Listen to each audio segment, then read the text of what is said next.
Olá, você está na TV Otimista, eu sou Erivaldo Carvalho, este é o programa Política. Hoje vamos bater um papo com o ex-prefeito de Fortaleza, Roberto Cláudio. Como estão as articulações da oposição para as eleições de 2026? Qual o peso de Lula e de Bolsonaro na próxima disputa eleitoral? Vamos avaliar as gestões petistas de Eumano de Freitas e de Evandro Leitão. Ainda os planos do convidado para o pleito do ano que vem. Estas e outras questões a partir de agora no programa Política.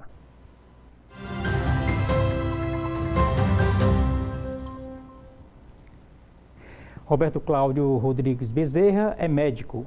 O convidado foi deputado estadual e presidente da Assembleia Legislativa do Estado do Ceará. Roberto Cláudio foi prefeito de Fortaleza durante 8 anos. O convidado já foi filiado aos extintos partidos PHS e PROS. Também já foi do PSB e do PDT. Atualmente está sem partido. E é com Roberto Cláudio que converso no programa de hoje. Doutor Roberto Cláudio, muito obrigado pelo convite aceito. Seja muito bem-vindo aos estúdios da TV Otimista, ao programa Política. Está tudo bem com o senhor? Tudo bem, Erivaldo. Primeiro, prazer retornar a essa casa e muito especialmente bater um papo sempre inteligente, intrigante com você sobre o cenário da economia, da política e do Ceará. Prazer estar aqui. Muito obrigado pela parte que me toca. A gente falou aqui rapidamente da sua vida partidária, né? Que, aliás... É longa. Um traço comum aos políticos, a migração de partido para cá, partido para ali, às vezes até sem partido, que é o caso do senhor nesse exato momento. Me conte um pouco dessa história, divida aqui com a gente um pouco da sua vida partidária. Eu fiz boa parte dos meus últimos anos de política no PSB e no PDT, né? Na prática, como deputado estadual, presidi a Assembleia no PSB e fui eleito prefeito de Fortaleza pelo PSB. Naquela época, o PSB desejava lançar uma candidatura à presidência, que era o falecido ex-governador de Pernambuco, Eduardo Campos, e houve uma escolha do grupo do Ceará, do PSB, de não apoiá-lo, e isso acabou fazendo com que todo o nosso grupo do Ceará se desfiliasse, né, do PSB. O outro pedaço mais longo da minha história partidária é dentro do próprio PDT, que fui eleito prefeito de Fortaleza a segunda vez e também fui candidato para governador e com quem mantenho relações pessoais e de amizade e de respeito muito profundas ainda que permanecem, né? Eu saí com isso de portas abertas, de coração ainda saudoso, pelas relações realmente pessoais e políticas que mantive dentro do partido, em especial com o presidente estadual, com o André, com o Lupe e com muitos quadros do partido, com quem mantenho, inclusive, uma relação permanente, mesmo após a minha saída. Entretanto, essa minha última decisão de desfiliação Normalmente, só para explicar, as pessoas mudam de partido para poder se aproximar do governo. Essa é a história, normalmente, do Brasil. Essa minha decisão de sair do PDT, ela é o contrário, né?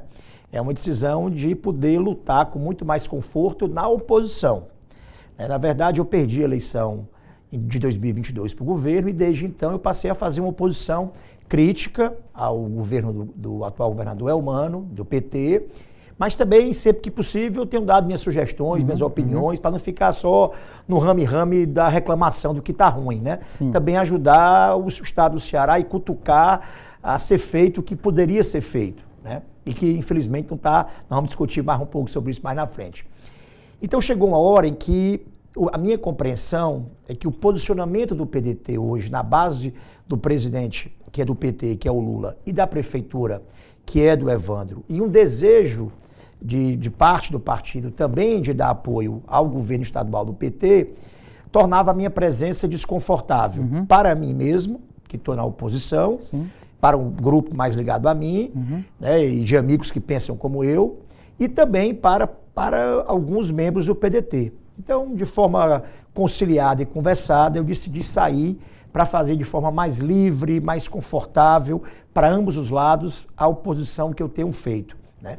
Então, essa é a razão basicamente de um conforto para lutar, para ter conforto, tranquilidade, paz para lutar contra a maré. Não é para remar com a maré, não. É para lutar contra a maré. Fazer política no sol. É uma regra, é uma exceção à regra geral. É uma exceção à regra geral, que é de você mudar de partido para poder estar perto do governo. Eu estou mudando de partido exatamente pelas minhas diferenças com o poder. E olha que o poder do Ceará, do PT, nesse momento, é um poder que raramente se teve no Ceará. É tudo do PT.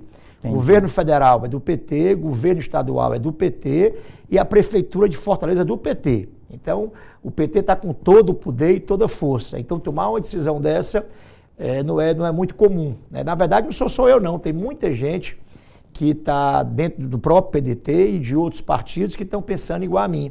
Saindo de partidos que estão na base do governo para se filiarem em partidos de oposição por acreditarem que esse projeto de hegemonia do PT não está entregando de volta à população o que a população generosamente deu ao poder, que foi eleger todo mundo do PT imaginando que isso transformaria a vida das pessoas. O que estão vivenciando, na verdade, é uma piora em todas as dimensões sociais e econômicas do Ceará. Daqui a pouco, Roberto, a gente me permita chamar de Roberto, Roberto prefeito mesmo. também. Então, prefeito, como se chama no jornalismo, a gente cita, né, pelo último cargo mais relevante, portanto, o prefeito Roberto Cláudio, ou Roberto simplesmente. Vamos falar sobre esse alinhamento partidário em torno do PT daqui a pouquinho, se está sendo bom, se está sendo ruim, etc. Porque eu queria ainda, nessa sua vida partidária, lhe perguntar o seguinte: no ano passado, nas eleições municipais, o senhor esteve ao lado do então candidato do PL, André Fernandes, no segundo turno. Né? Exatamente. Aquela foto do senhor ali com o Roberto, com outros apoiadores, etc., foi uma das notícias, né, do segundo turno. Foi ali que começou o movimento de desconforto para agora, em 2025, o senhor sair do PDT e trilhar outros caminhos, por exemplo, a tendência de ir para o União Brasil? Aqui e acolá, quando eu faço uma crítica ao governo, alguém diz, mas você já foi aliado, né? No passado. Fui aliado, isso faz parte da história. Às vezes as pessoas não casam, ou não se relacionam, e por muito tempo vivem um período bom, até... eterno enquanto dura, como até vocês se conhecerem tão bem, né? Até ter o conhecimento mútuo ser tão profundo que não dá mais para conviver, né? Isso faz parte da vida pessoal da gente e da vida política da gente. Então, tudo isso começa em 2022, não com o PDT. Eu digo, as minhas diferenças começam já fazendo uma crítica esse ciclo do PT em 2022, a minha eleição ao governo, em que eu vou para a eleição imprensada, porque de um lado estava toda a força do governo, né, o governo poderoso, cooptando prefeitos, tomando apoiadores nossos na marra, com orçamento público, prometendo o que não entregou até hoje, né, e com toda a força, porque estava na chapa o Lula, estava na chapa o ex-governador sendo candidato ao Senado, que era o Camilo, e o candidato do PT, e 3/4 ou 4/5 dos prefeitos do Ceará, dos deputados, de todo o poder. E a história do Ceará 3 vezes mais forte? O Ceará 3 vezes mais forte, eu vou falar um pouco sobre isso daqui a pouco, que está virando 3 vezes mais fraco, 3 vezes mais furado. Né? E do outro lado, um candidato que representava com muito mais legitimidade a oposição, porque já vinha fazendo oposição há pelo menos 10 anos, que era o deputado Capitão Wagner. E o meu rompimento era um rompimento muito recente com o PT e o lançamento de uma candidatura que teve dificuldade em se situar como uma candidatura crítica, porque já havia uma outra candidatura com muito, como eu disse, com muito mais história de oposição do que a nossa. Mesmo assim, mesmo consciente dos riscos eleitorais que corria, sabendo que era uma eleição muito difícil, eu entendi que era importante apresentar um projeto alternativo de poder, que pudesse sinalizar com um ciclo de novas ideias, de novas pessoas, sabe? De novo, tem gente que está há 20 anos no mesmo cargo do Ceará, acomodado, muitas vezes sendo acusado de corrupção e de ineficiência, muito mais preocupado em se manter no poder do que servir a população. Então, por essas razões e por muitas críticas que eu tinha ao combate à pobreza, ao desenvolvimento do Estado, né, ao atendimento à saúde, à própria segurança, que eu decidi, junto com um grupo de pessoas, obviamente, ser candidato. E naquela época a gente estava unido à candidatura nacional do Ciro Gomes, também a presidente da República, que foi também vítima do mesmo imprensado que a gente foi aqui. nacionalmente Lula e Bolsonaro, e aqui o Elmano e o Capitão, representando aí mais a esquerda e a direita e com muito mais legitimidade. E a candidatura de centro, tanto minha como a do Ciro, acabou sendo imprensada por uma eleição muito polarizada. Desde o dia que eu perdi, e eu tive muito voto ainda, tive 15% dos votos do Ceará, né, que é uma força muito grande para uma candidatura de centro aí, que numa eleição tão polarizada, eu decidi que eu tinha uma responsabilidade com esse eleitor, com quem confiou em mim. Obviamente, esse poder que está aí, o poder do PT, é um poder que adora cooptar as pessoas, adora trazer os derrotados, oferecendo cargo, poder, algum prestígio, alguma promessa futura, e isso obviamente não faltou, né, a mim e nem a muitos outros, como o próprio Capitão, Sim. que resistiram a essas cooptações, né? E eu decidi fazer oposição junto com um grupo, falando de mim, mas tem muitas pessoas que tomaram a mesma decisão. Por exemplo, tem 4 deputados heróicos do PDT lá que estão fazendo oposição, perdendo certamente privilégio, né, algumas mordomias, algumas emendas, alguma força política por convicção. Para lembrar que o Cláudio Pinho, o Antônio Henrique, Queiroz Filho e Lucianildo Frota. Pronto. São os 4 deputados do PDT. E outras pessoas que não estão em cargo público dentro do nosso grupo que continuaram fazendo oposição. E o próprio Ciro Gomes, que continua sendo uma voz nacional, mas nunca deixou de olhar para o Ceará, fazendo essa oposição também crítica ao que ele julga errado, que está acontecendo também nesse ciclo hegemônico do PT aqui. Então a gente, essa postura de oposição começa logo após a minha eleição. E até então, né, estava tudo bem dentro, mais ou menos bem alinhado dentro do PDT. Obviamente que sempre houve dentro do PDT, é bom lembrar, um grupo que queria logo se entregar para o... tanto que esse pessoal saiu do PDT e foi para o PSB. Logo de imediato à eleição, teve um grupo que não quis fazer oposição. E que já se alinhou com o governo do Estado na Assembleia. Né? Já se alinhou na Assembleia de imediato. Prefeitos, deputados e tal. Então isso gerou já um primeiro movimento de cooptação do governo em relação ao PDT. Em seguida, né, é fato, e você vai no ponto aí precisamente, do que acabou sendo a razão final da minha saída, foi quando no segundo turno, o nosso candidato... No ano passado, o nosso candidato, o prefeito Sarto, não foi ao segundo turno, e o segundo turno ficou entre o André Fernandes e o Evandro Leitão. Exatamente em coerência a minha posição, minha postura de oposição a esse ciclo de poder do PT. E porque eu imaginava, e tinha certeza, e disse isso para o próprio André, do que ia acontecer com Fortaleza. E estou antecipando que vai piorar com o Evandro Leitão enquanto prefeito, é que mesmo com as diferenças que tinha de posição com o André, de natureza, o André fez oposição à minha prefeitura, nós tivemos candidatos diferentes à presidência da República. Mesmo com essas diferenças, eu entendia que a juventude, a garra dele, a disposição de fazer uma ruptura na política tradicional de Fortaleza e o desejo de se vir, né, com essa garra da juventude dele, era uma opção, né, que poderia dar à Fortaleza uma alternativa boa, em contrapartida à certeza que eu tinha do fracasso que seria e que será, né, espero que eu esteja errado, a gestão do Evandro Leitão. E isso fez com que eu tomasse a decisão. E cada dia que passa, e eu vejo o que está acontecendo no Ceará, e vejo o que está acontecendo em Fortaleza por um lado, e que eu conheço melhor o André Fernandes a cada dia, eu tenho certeza que tomei a decisão correta no segundo turno. Sabe, de tomar uma decisão clara em prol de um projeto novo.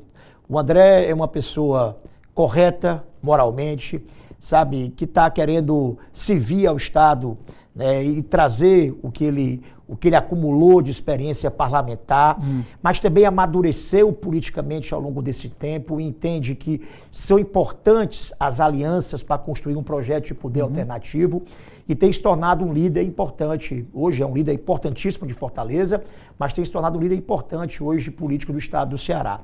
E do outro lado você tem uma promessa, era a promessa de que se ficasse tudo com o PT, a vida do povo ia melhorar. Entendi. Isso começou com o Elmano, com 3 vezes mais forte. Porque você votava numa chapa, naquela época votava no presidente o Lula, e a onda naquela época, diferente de hoje, era uma onda contra o Bolsonaro e pró-PT, né, pró-Lula. Você votava no Senado, no governador que estava saindo, estava saindo da cadeira com todo o poder, que era o Camilo, e votava num governador completamente desconhecido do povo, que era o Elmano. O Camilo saiu em abril, mas tudo bem que era... Era a Isolda, mas ele estava com a força total, exercendo... A Isolda estava ali, mas o Camilo não deixou nem ela governar direito. Era o tempo todo dando palpite, deixou a turma dele toda lá influenciando e tudo. E você votava num candidato que você não conhecia, que era o Elmano, e para poder embalar isso, o marketing disse assim, Ceará 3 vezes mais forte. Muita gente até hoje não sabe quem é o governador do Ceará. Aquela época, na minha campanha, você fazia uma pesquisa, a grande maioria da população não sabia o nome do candidato ao governo do PT, mas votou no 13, 13, 13, apostando que votando no todo mundo junto, no 3 vezes mais forte, ia ter o... Por que essa slogan era poderoso? Porque o povo achava que não ia faltar dinheiro e nem apoio para melhorar tudo. Se você olhar o Ceará de hoje, após esses 12 anos de ciclo, 10 anos do ciclo do PT, mas olhar mais especificamente 4 anos, 2 anos finais do Camilo e esses 2, 3 anos do Elmano, você vai ver que tudo no Ceará piorou. E eu vou começar com um dado que nos dá muita vergonha ao Ceará. Quando o Tasso foi eleito governador em 86, o grande discurso do Tasso era reverter o cenário de vergonha da pobreza do Ceará. E naquela época, o Ceará era o 3º mais pobre. Ganhava do Maranhão e do Piauí. E aí foi feito um ciclo de indústria no interior, de agronegócio irrigado em algumas regiões do estado do Ceará. Um choque de gestão, né? Um choque de gestão, de credibilidade do estado, ele, o Ciro e muitas outras pessoas. E a economia do Ceará cresceu relativamente, passou a participar mais da economia do Brasil, né? As pessoas do interior foram incluídas no emprego e o Ceará melhorou em todos os rankings. Pois agora, do ano passado, o Ceará não é mais o 3º como era na década de 80, não. É o 2º mais pobre. O estado do Ceará é o 2º estado mais pobre do Brasil em renda domiciliar, só ganhando o Maranhão. Mas o ciclo Tasso-Ciro entregou em 3º lugar e agora está em 2º? Não. O ciclo Ciro-Tasso entregou um PIB maior, entregou uma participação maior do Ceará no PIB brasileiro, entregou a maior geração de emprego, uma redução da pobreza rural, uma redução significativa da mortalidade infantil, um aumento da escolarização, ganhou um prêmio internacional da Unicef. Então ele mudou essa realidade, principalmente do interior, da pobreza rural cearense. Né? E aí a comodidade do poder, tá certo? Os desacertos, a falta de capacidade de gestão do PT, esse poder que o PT gosta para si mesmo, mas não gosta de entregar de volta, né, para as pessoas, para o povo. E assim, muito erro também fez com que o Ceará desse passos para trás. Além de ser o 2º mais pobre, eu quero só acrescentar isso, Erivaldo. A gente também é o 2º estado que mais depende do Bolsa Família. Quando você pega a renda das pessoas e quer saber se a renda vem do trabalho, se a renda vem do trabalho informal ou formal, do emprego de carteira assinada ou do trabalho informal, ou vem de transferência do governo, de renda do governo, o Ceará é o 2º também que mais depende, menos depende do trabalho e mais depende do Bolsa Família. Então, estão entregando um Ceará mais pobre, mais dependente, mais humilhado e com menos esperança na prosperidade das famílias. Certo. Roberto, a gente vai fazer um rapidíssimo intervalo. Daqui a pouco a gente retoma desse ponto que o senhor coloca e aí a gente expande para outros itens que vai aqui moldar, vai pautar o nosso bate-papo, tá bom? Beleza. Portanto, daqui a pouco, o 2º bloco com o ex-prefeito de Fortaleza, Roberto Cláudio, aqui conosco no programa Política, na TV Otimista. Não saia daí, a gente volta já.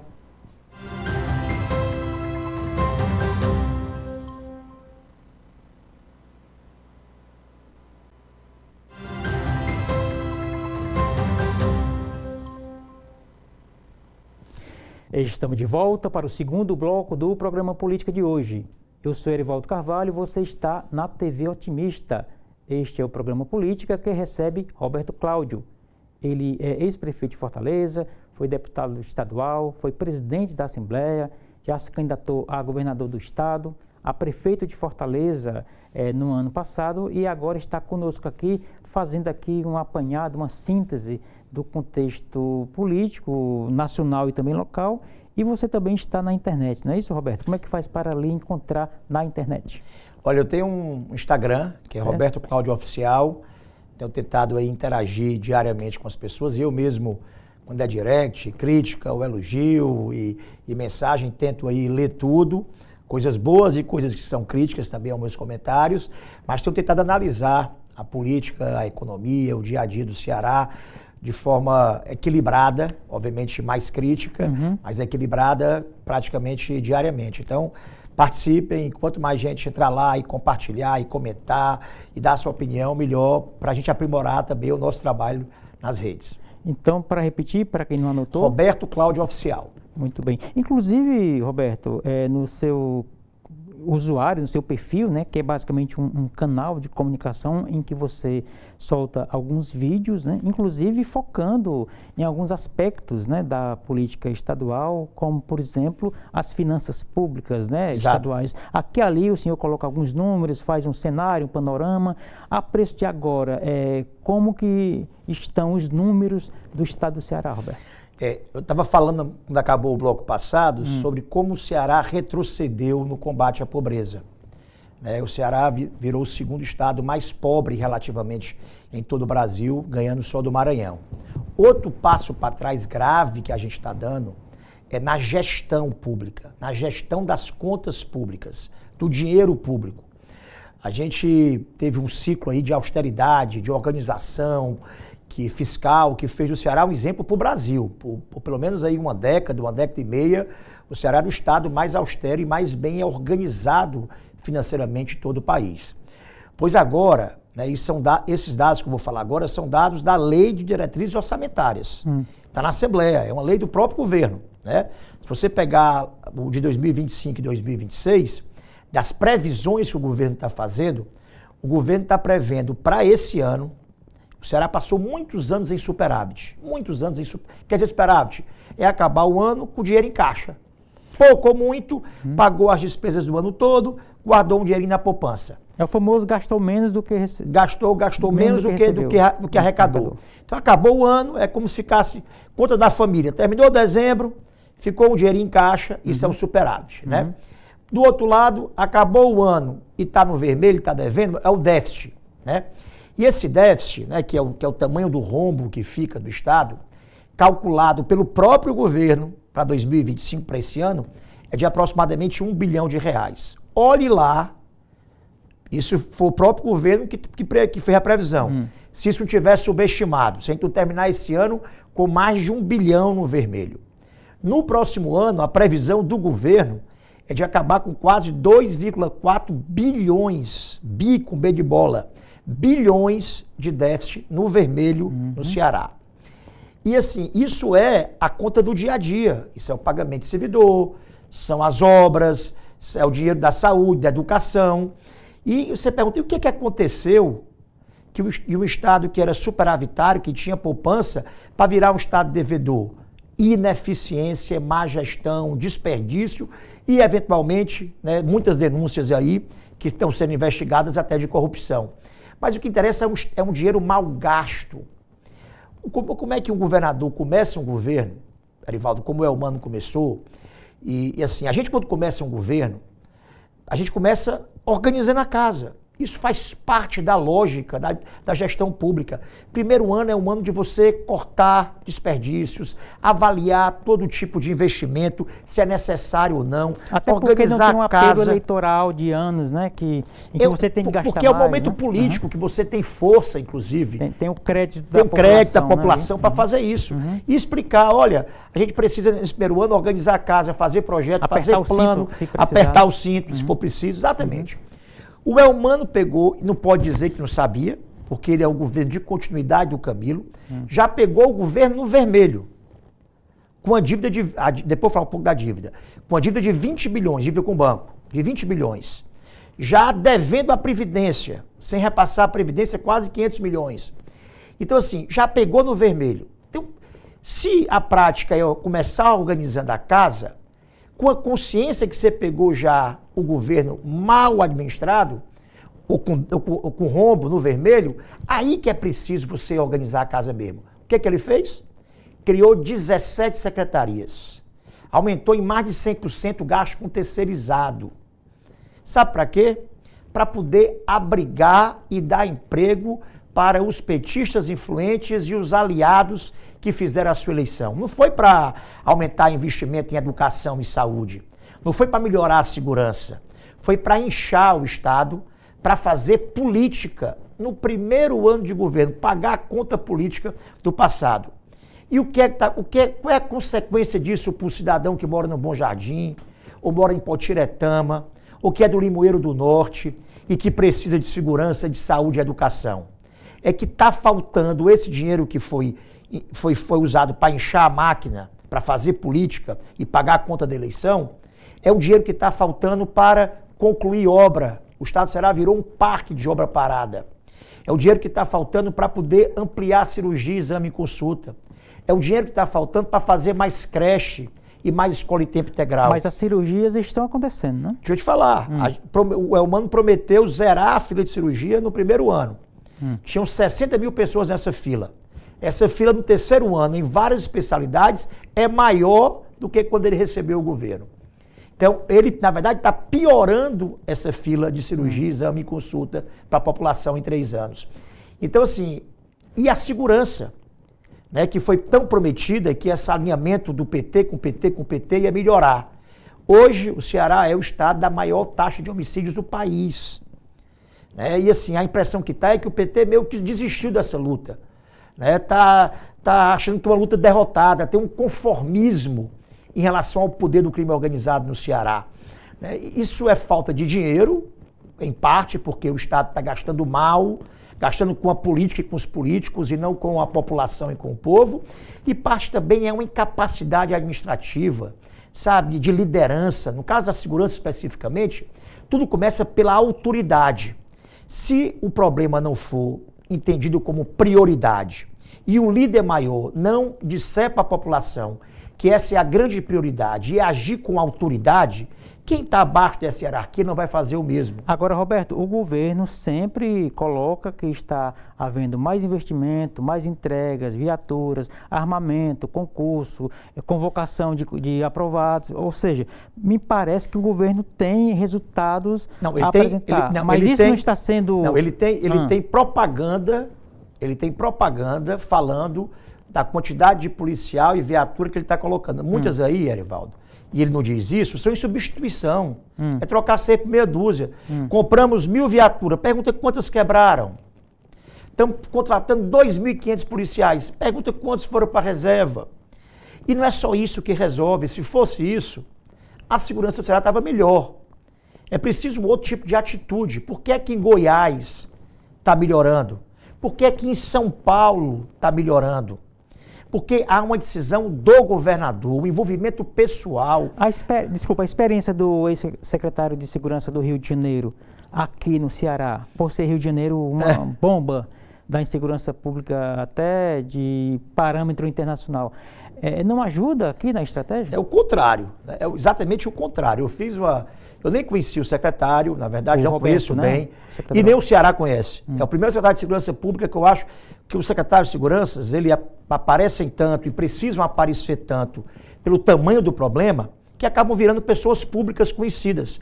Não estou dizendo que são competentes ou incompetentes. Mas não precisa ser um showman, né? Independente de ser showman, mas o tamanho do problema demanda do líder uma presença para explicar, para dar satisfação.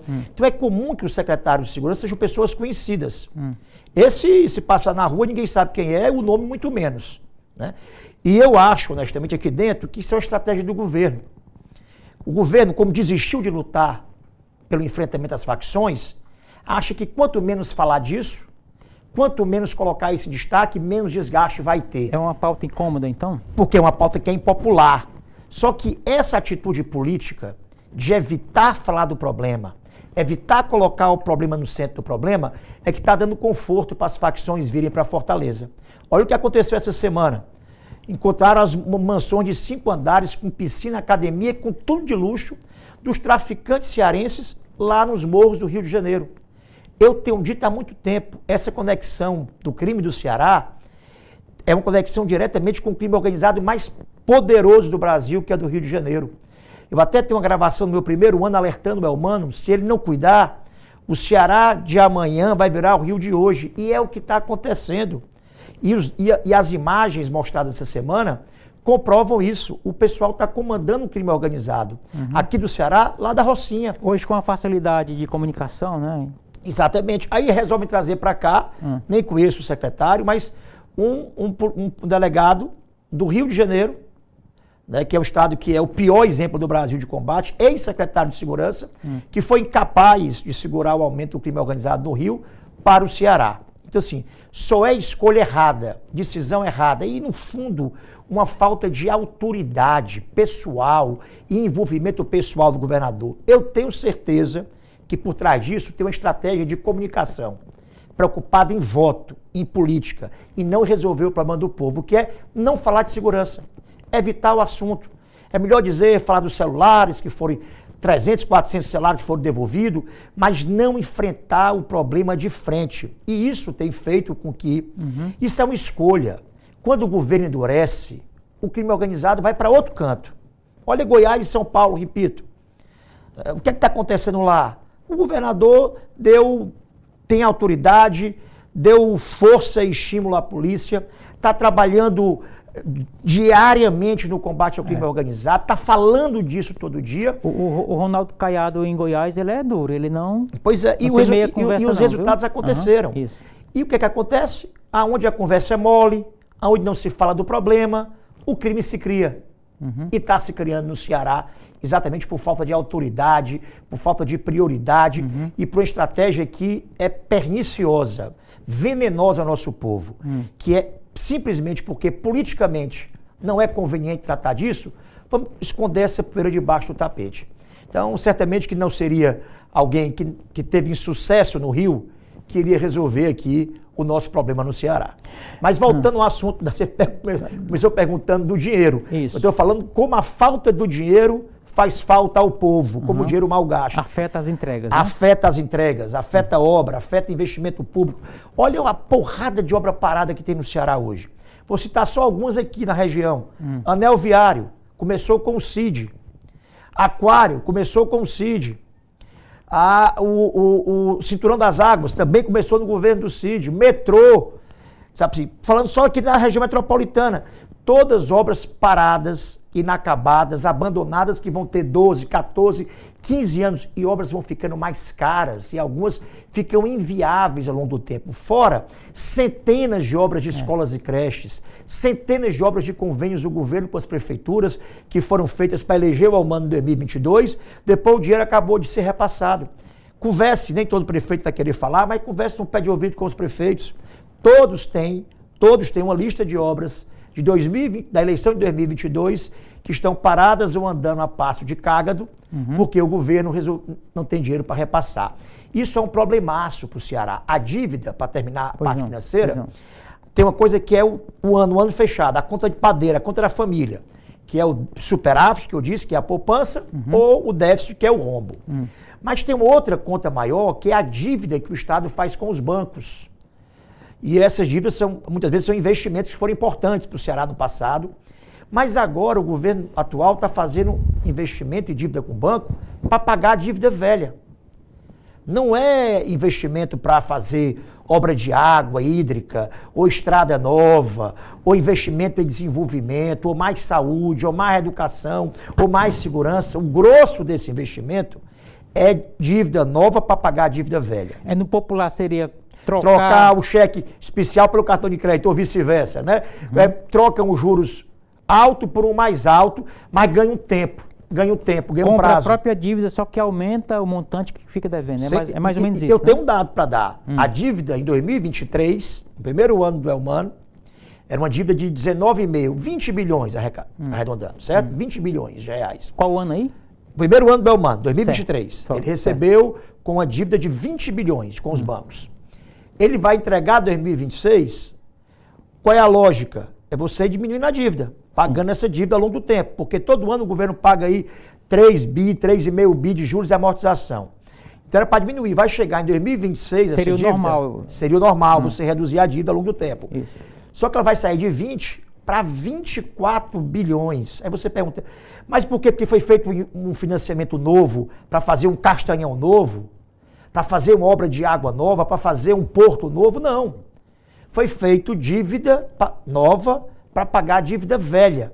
Então, o pior é que a gente aumentou o endividamento não para fazer investimento social, não para dar mais saúde, educação e segurança ou realizar mais obra, mas para pagar o buraco que já existia. Então, isso vai criando um ciclo dificílimo de ser administrado e é preciso, e o PT não tem isso, capacidade de gestão para ter prioridade, para valorizar, para cortar desperdício, para identificar a ineficiência e para valorizar o investimento aonde realmente é necessário e preciso para o povo. Muito bem, ficou claro, doutor Roberto. Daqui a pouco a gente vai concluir o papo com o terceiro bloco, tá bom? Beleza. Portanto, é rapidinho, depois do intervalo a gente volta aqui com Roberto Cláudio, o nosso convidado do programa Política de hoje.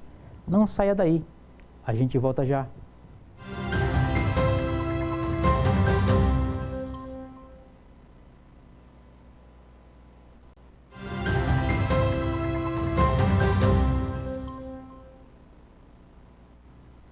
Estamos de volta para o terceiro e último bloco do programa Política de hoje. Eu sou Erivaldo Carvalho, você está na TV Otimista, você está no programa Política que recebe Roberto Cláudio.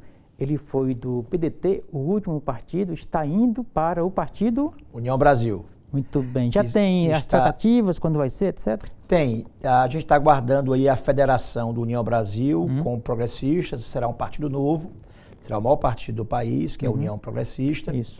E com a sinalização de ser um partido de oposição, tanto em nível nacional como em nível estadual. E tão logo haja a formalização da federação, a gente deve agendar aí uma data para ter aqui alguns nomes nacionais de ambos os partidos aqui na nossa filiação. Muito bem. A gente está discutindo aqui o futuro do Ceará, a política local, etc. E esse debate, de alguma forma, segue na internet, porque você tem lá um canal, um perfil. Como é que faz, Roberto? O meu perfil, pessoal, é Roberto Cláudio Oficial, como eu disse no bloco passado. Por favor, interajam, compartilhem, comentem, critiquem, deem algumas dicas, sugestões pra gente. E quando achar que o formato não é legal, critica o formato ou o conteúdo principalmente, mas será um prazer. Eu interajo diariamente aí com a nossa turma que está lá nas redes, me ajudando a melhorar e aprimorar meu trabalho. Muito bem. A pergunta de $1 milhão, como é que está a formação da chapa de oposição para 2026, Roberto? Erivaldo, a esse ponto que a gente construiu foi algo mais importante do que o nome, sabe? Apesar de existirem forças políticas partidárias distintas na oposição, que caminharam, por exemplo, em 2022 para o governo separadas e no primeiro turno de 24 também separadas, e eu listo aqui pelo menos 3 forças aí, tem mais, mas 4 forças, né? Uma delas é o PL, né, que tem lideranças jovens de grande valor e potencial político, eleitoral, que é o André Fernandes, o Carmelo Neto, a Priscila, para dar aqui alguns exemplos, o Alcides Fernandes. Você tem o União Brasil, que tem hoje uma bancada de 4 deputados federais, de 4 deputados estaduais, e é presidido também por um quadro político muito importante do Ceará, que é o Capitão Wagner. Você tem o PSDB, né, que tem a liderança ativa e de referência exemplar para o Ceará e para o Brasil em termos de gestão e de moralidade pública, que é o senador Tasso Gereissati. E você tem o nosso grupo político que estava aí abrigado, todo mundo junto no PDT, e estamos aí avaliando os caminhos, né, que é liderado pelo Ciro, tem a nossa presença, a presença do prefeito Sarto, a presença de 4 deputados estaduais, de ex-secretários, de militantes políticos aí, vereadores também de Fortaleza, e enfim, a gente tem esses grupos que têm às vezes algumas opiniões distintas, que se posicionaram no passado de forma distinta e entendem todos nós que há uma afinidade nesse momento com diferenças de opiniões em relação a alguns temas que ainda temos, né? Que o Ceará precisa de uma alternativa. Esse ciclo hegemônico do PT tem sido destrutivo à nossa economia, né, às questões sociais e à entrega dos serviços públicos, muito especialmente de saúde, segurança e educação à população. Então é preciso que a gente construa uma união. Mais importante do que um nome nesse momento é a gente celebrar o que a gente chegou a construir até agora. É uma união dessas forças partidárias para apresentar primeiro um projeto. A gente está numa fase ainda de diagnóstico. O diagnóstico é mesmo muito crítico, né? Se não fosse crítico, é sinal que o governo estava muito bem. né? E quando você conversa com um cidadão de Fortaleza do interior, né, as pessoas estão muito desanimadas, porque o dinheiro no bolso, o salário, a renda está rendendo muito menos, está comprando muito menos, porque a violência virou uma chagas do estado do Ceará inteiro, interior e capital, porque a saúde não consegue atender as pessoas vivem na tal da central de regulação, aguardando eternamente em filas por atendimento, porque a vida do nosso povo está pior nessa hegemonia toda do PT. Então a gente precisa, a esse momento, fazer o que está fazendo, diagnosticar e interpretar, cada um de nós, essa crítica que é da grande maioria do povo cearense. Mas tem uma fase concreta em que essa discussão tem que chegar, Sim. que é um projeto, uma alternativa, esse tipo de proposta para se colocar no papel. Quando é que esse momento chega? A gente já está começando a fazer isso. A bancada dos deputados estaduais, não sei se você está acompanhando, semanalmente está trazendo convidados, empresários, produtores, trabalhadores, gente da academia, políticos, para ouvir diagnósticos do Ceará. Eu tenho pessoalmente, e cada um de nós, eu tenho feito encontros com muita gente para ouvir, para entender, para aprender quais são os caminhos. Por exemplo, a economia rural está piorando, a economia do interior está piorando. Quais são soluções que podem ser implantadas no governo próximo, né, que podem ser ideias novas, né, na agricultura, num novo ciclo de industrialização do Ceará? O que é que pode ser feito pela segurança, pela inteligência, né, e por uma nova postura de autoridade e de estímulo à atividade policial que não está sendo feito agora. Então a gente está tratando também de ouvir essas ideias novas que não estão sendo implantadas pelo atual governo para ter um sinal de luz. Entendi. Não é só um grupo que é contra o PT. Tem que ter uma ideia. E, obviamente, que a gente vai, no momento certo, definir, né, os nomes que melhor compõem essa chapa. Vai ter um governador, um vice e 2 senadores. Dessa composição, só há uma decisão tomada que todos nós entendemos que é mais do que legítima, que é a decisão do PL, que é uma força partidária hoje importantíssima da oposição do Ceará e da oposição do Brasil, né, de indicar um senador, inclusive já com a sinalização do Diretório Nacional, de ser o deputado Alcides Fernandes, deputado estadual aqui na Assembleia Legislativa. Então essa é a única definição de composição de nomes dessa chapa. Que é pré-candidato ao Senado, né? Que é pré-candidato a uma vaga do Senado. Certo. Até lá, nós vamos ter tempo para amadurecer o projeto e apresentar uma chapa, porque o sentimento, isso está sendo colhido por pesquisa de opinião, isso está sendo colhido pela observação dos políticos, dos empresários do Ceará, é um sentimento de desejo de mudança. Mas tem que ser uma mudança para melhor. Entendo. Como que o ex-governador Ciro Gomes entra nesse conjunto de possibilidades, Roberto? O Ciro é um elemento estratégico fundamental de toda essa construção. É só você ouvir hoje. Retire a gente, que nós somos já amigos, aliados, admiradores, temos ele como referência e exemplo. Mas ouça os parlamentares do União Brasil, do próprio PL, todo mundo entende que a presença e a militância do Ciro nesse processo é fundamental. Pela força nacional dele e pela respeitabilidade e liderança dele aqui no estado do Ceará. Além da inteligência, né, do preparo e do exemplo já que teve de gestão vitoriosa aqui no Ceará. E o Ciro está sendo super participativo em todos esses encontros, está se encontrando diretamente com membros de diferentes partidos, trocando ideias, nos ajudando, inclusive, a enxergar essas soluções para o futuro, pela experiência que tem de quais são os caminhos diferentes que o Ceará pode, por exemplo, trilhar na segurança, na saúde, na economia principalmente, no ajuste das contas públicas. Enfim, o Ciro é uma liderança central nesse processo todo. Pela sua observação e experiência, a preço de hoje, Ciro seria um nome para disputar a presidência ou o governo do estado?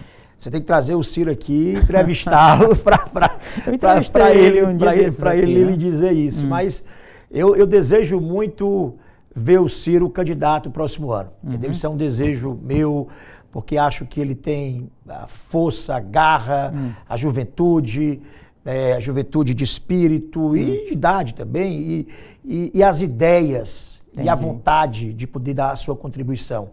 A que cargo e tal, se ele vai ser candidato e a que cargo, isso é uma decisão muito pessoal dele. Mas o mais importante é contar com a participação e liderança efetiva dele durante esse processo de construção de uma frente única de oposição aqui no Ceará. Certo. Ô Roberto, há 3 anos e meio, quando o Eumano foi candidato, né? O PDT, né, com o José Sarto, tinha a Prefeitura de Fortaleza, o senhor foi candidato, chegou em 3º lugar, etc. O que muda de 2022 para 2026, se agora o PT tem também a Prefeitura de Fortaleza? A olho nu, isso parece que complicou um pouco o cenário, ou não? Eu acho o contrário. Não é o contrário, não. Deixa eu avaliar de 2 perspectivas. Tem uma que é a perspectiva prática, as variáveis práticas, né? Que são importantes para a eleição. Claro. Tempo de TV, né? Número de prefeitos, tamanho das prefeituras. Isso tudo é um elemento importante na eleição. Sim. Né? Isso é uma coisa importante. E eu tinha naquela época, né, o apoio da Prefeitura de Fortaleza. O capitão Wagner, por exemplo, que acabou mais bem votado do que eu, né, tinha apoio de menos prefeitos e menos deputados do que eu tive. Isso. Tá certo? Porque ele representava um movimento de opinião, de oposição, como eu disse, muito mais cristalizado do que a minha oposição, que era muito mais recente. Né? Isso, de fato, são as variáveis que a gente diz, são variáveis objetivas. O que define mesmo uma eleição como essa do Eumano, por exemplo, que é uma reeleição, é um plebiscito. Se a população vai querer continuar com o que está aí, ou ela vai querer mudar o rumo das coisas. É a qualidade da gestão, né? A qualidade da gestão haverá uma fatura ao final do próximo ano, no meio do próximo ano, que é quando começar a campanha, que as pessoas entenderem, o Ceará melhorou ou piorou? Está melhorando, está piorando? Eu vou continuar apostando nesse ciclo de todo o poder com o PT, ou eu vou dar uma chance a uma mudança? Esse será o grande mote da próxima eleição.